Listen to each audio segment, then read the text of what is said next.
I asked the guys that specialized to make me some very special saddles, a clear plastic saddle that I might have the opportunity to be able to see through and see what happens to different tissues.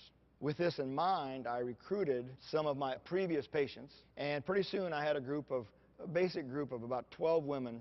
We pressure mapped them, did all the traditional things, and as they were describing this pressure that they had, the original technology showed pressure on the front of the nose of the saddle, which we would all assume was the area.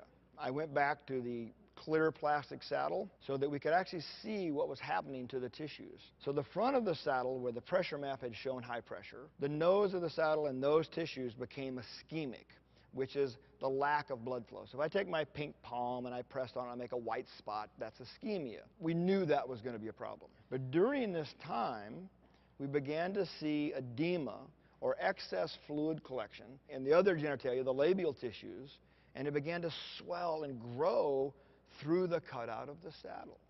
So the prototypes then really morphed into a saddle that used newfangled foams. We built the nose of the saddle out of this 2 different densities of memory foam to really support the frontal labia and other most sensitive structures. We built kind of a hammock, if you will, into the bottom of the lake or the cutout and filled it with another kind of memory foam that really supports those other tissues. I chose the Power saddle base to begin this project because of its popularity with men and women worldwide.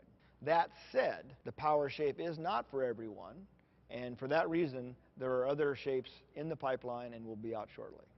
There are going to be a lot of women who still do well with a saddle with a cutout.